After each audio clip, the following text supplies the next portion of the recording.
Mahalo. And I'm Kokoy. Together we are... TITOS with ukuleles. And big ones for that matter.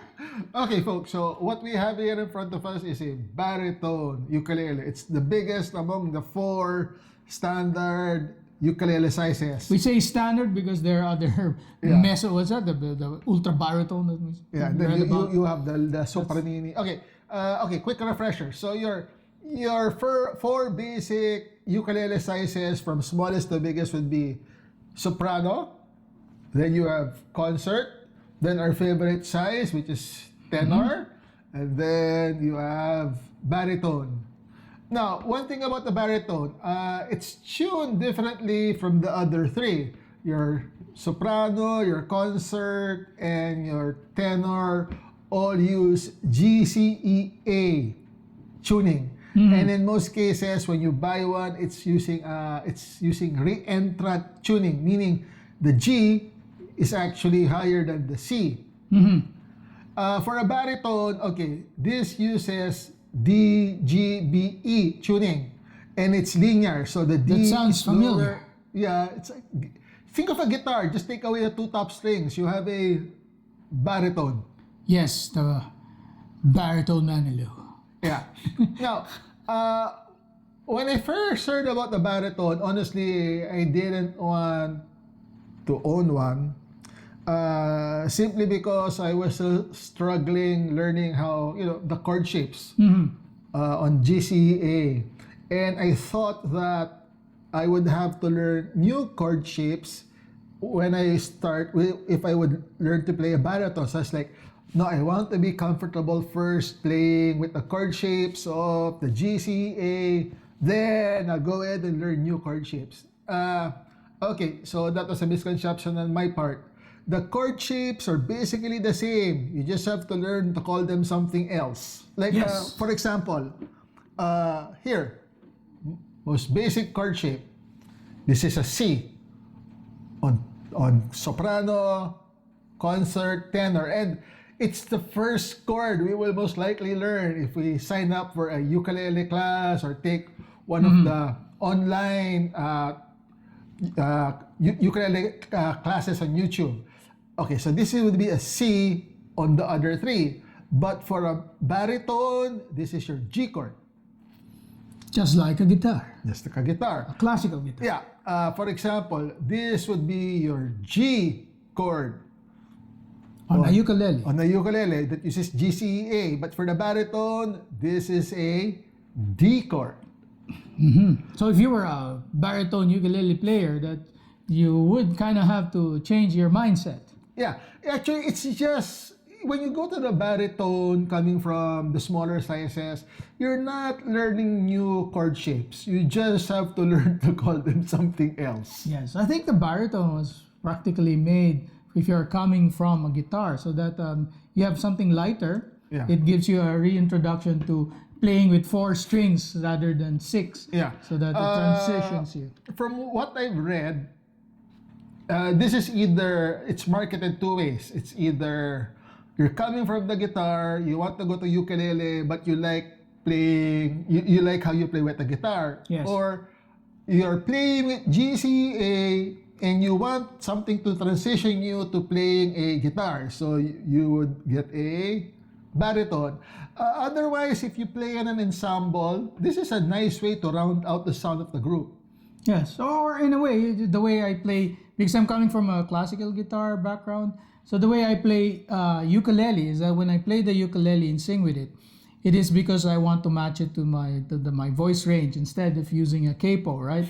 In terms of the baritone, you can think of it that way, that when you're now playing a lower tune, that's why you call it a baritone, so that when you're trying to sing your song in a lower key, you can just pick up the baritone and play the same chords. Actually, I discovered a couple of things about playing with a baritone. Number 1, there are some chords that are easier to play if you transpose them to baritone. Yeah. Well, actually, it's a nice thing to own a baritone. Yeah. Number 2, sometimes if the chord of a song is too high for my voice range and I want to play, I play it on a baritone, but I use the same shapes as if it were GCEA, and suddenly it's easier to sing a song. Yeah, and it's also easier to chord with the bigger fretboard and more space. Yeah. Okay, so let's talk about this specific Yes, baritone. I'm sensing a little familiarity to this specific model. Okay, so first things first, this is by Mahalo. Okay, the brand is Mahalo. So looks familiar. This is part of their Java line. The Java line is their entry-level line. If you want the specific model, this would be the MJ4V TVNA. It's a mouthful. Yeah. Well, Mahalo. It sounds like a Hawaiian brand. Where is this made from? I mean, it is Indonesian, but where's the brand made from? I think, okay, so Indonesian, but I think it's was it US brand? No. No. From what I read, this is a Japanese brand from Nagoya. The mother company is Kikutani. Yeah, Kikutani. That's the thing. We've been talking all this time about Japanese ukuleles, and here we are thinking that this was an American brand, when in fact it's actually from Japan Oh. and made in Indonesia, because probably of the wood. Yeah, okay. So for the body, they're using natto, which is Eastern mahogany. Normally, you would find natto wood in most entry-level instruments. I'm not gonna say budget because there's nothing budget and quality about this. The neck is mahogany. Yes. The faceplate of the headstock is Amara ebony. Which is a lighter ebony. It's not a dark ebony. It's the one that's kind of more like a rosewood, which Yeah, well, kind of blends into yeah, your okay, fretboard. yeah. So the fretboard and the bridge are rosewood. The saddle and the nut are Graphtec new bone. Okay, now one nice thing, slotted head. Normally, Yes. yeah, if you have a uke with a slotted head, those instruments cost a lot more. Okay, but this one sells for about $100 US. Wow, that's a bang for the buck, having more wood for that price. Yeah, and yeah, it's got a pickup. Yes, it looks like a Mahalo branded pickup, the MVT2, Yes, which yes. has a volume and tuner. Yeah. Okay, now the only thing I don't like about this is the battery. I prefer the small button types. This still uses, let me get it out and show it off. A 9-volt battery. Yes, for a pickup this size, usually you do have these 9-volt batteries because it's also easier to install, easier to change. Yeah. Now the stock strings would have been Aquila, I think Super Nile Gut, but I've changed this to Aquila Reds. Ooh, yeah, it's actually got a nice tone to it in terms of tone, and also with toning of the color. Yeah. Now here's the thing. This looks very familiar to Kokoy simply because I bought it from him. So this is where it went. Yeah. So No, this used to be part of joking. his collection. No, when Joe was learning the instrument, the ukulele, he was trying to figure out because Tito hands. Yeah, so he was trying to figure out which fits best. So I told him, why don't you try a baritone ukulele? And he ended up liking it. So, Okay.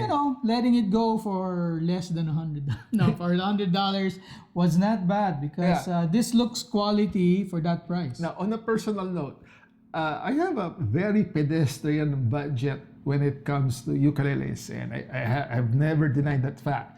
So when it came time to buy this, to come up with the cash, I had to sell 3 of my ukuleles to afford this.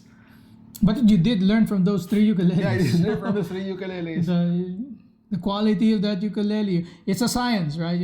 When you collect ukuleles, it's nice to start off with more rather than one. I mean, one day we will own a Martin, but So but I before think that, I this is sold fine. off a concert made in Cebu. I sold off a tenor that I got secondhand, which was made by Kentley in Pampanga. Yes. And then I sold off another tenor, which was made in China, just to be able to afford this. But this is Indonesia. Yeah. No, but also for that price range, one thing I noticed is that they do have a nice gold tuners. Yeah, there you go. So flash that gold. It matches well with the way the color scheme of the ebony and all the. Yeah. My complaint about this is that it should have come with strap buttons, and there are none. Well, I think that the thing with ukuleles, because they assume that you can hold on to it because of its size, they usually don't put strap buttons. Although, as we have mentioned it in our other episodes, these are well built anyway. You have a block here, so if you ever want to put strap buttons on your ukulele, you can just put it through the butt and just carefully put it over here. This is the best place, of course, to put a strap button. I'm seeing the glossiness, and that's not common anymore to ukuleles. Yeah, Well, actually, it's kind of something I kind of like because it doesn't look dirty. yeah. Actually, this is my only uke with a gloss finish. Yeah, but isn't it you kind of I like easier it. to It's maintain? actually, yeah. It's shiny. It's nice to look at. Yes, the fretboard is pretty nice, and we did notice that the fretboard is at least natural wood. Yeah. At least it's natural wood. It's not painted on or anything like We that. know it's natural because There was just a manufacturer's defect, which you would usually find on these $100 ukuleles. there was a little crack. It could Small chip. possibly. Well, the nice thing about these Indonesian maids is that we are in the same region. Yeah. So normally the instruments that come from there should not have too much defect. But this one kind of had like just a small crack on the fretboard. It was a small chip on the fretboard. Which is easy to fill with another rosewood donor. Which eventually became a little crack. It's right about here. Oops, sorry. About here. Those are the things that you just have to watch out for when buying a naturally made ukulele.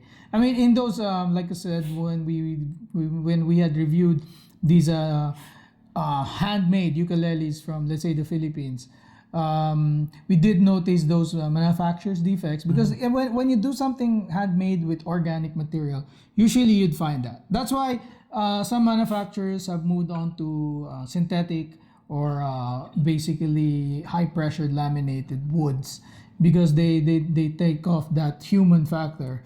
For me, I kind of like it this way. Of course, yes, the crack thing was an issue a bit, but it didn't affect the sound though. I was surprised. I was reading up on the new metal resonators by Kala, and they all have laminate fretboards.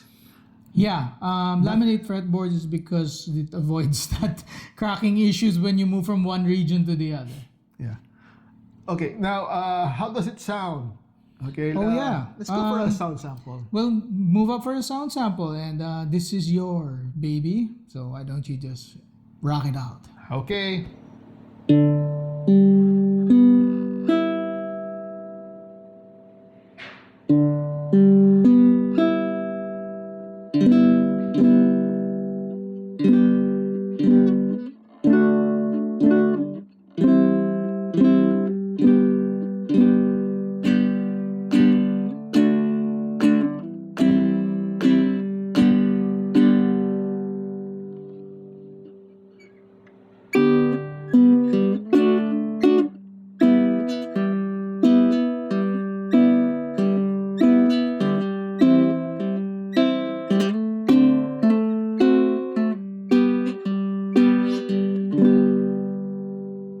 Hey Joe, again, you're improving your sound samples. Is it because the sound of the baritone gives you a more manly sound?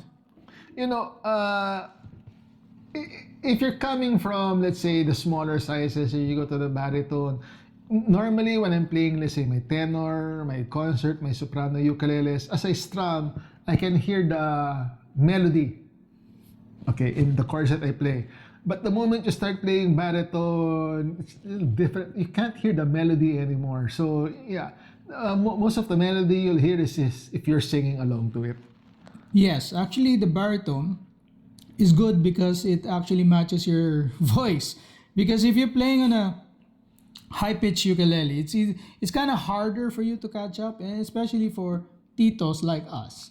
It's easier to play on the baritone because it does boom with that a little resonance, but in a low sense. It doesn't give you a real shrill, but it gives you a warm note. Yeah. One thing I noticed, and we will tackle it in a future episode, is that if you're using FX boxes or pedal effects, they seem better suited for the baritone than they do for the tenor, soprano, or concert. But that's just me. We're gonna play a bit more and tell you about our findings in those a are future things episode. actually those are things that you do notice. It really depends on the body factor and also because of the pickup factors. This one has a piezo under saddle pickup, which is your normal pickup. So that's one thing that that also makes this a little closer to the normal sounding. Sometimes you have the sound hole pickups or a body pickup. This one, because it's a bigger body, you'd be afraid that you might have more feedback. So you just have to watch out for that because does have a bigger sound hole. Yeah. So it's more prone to probably feedback that way. Yeah. Now this did come at a bag. It was an okay bag. Yeah, it's described online as being a padded gig bag. Now, when you say padded, that's a very generous way to describe the bag. So, aside from changing the strings, again, I also changed the bag right away. Yes. But to be fair to Mahalo, I only changed the strings because after I got it from him and I played with it, the D string broke.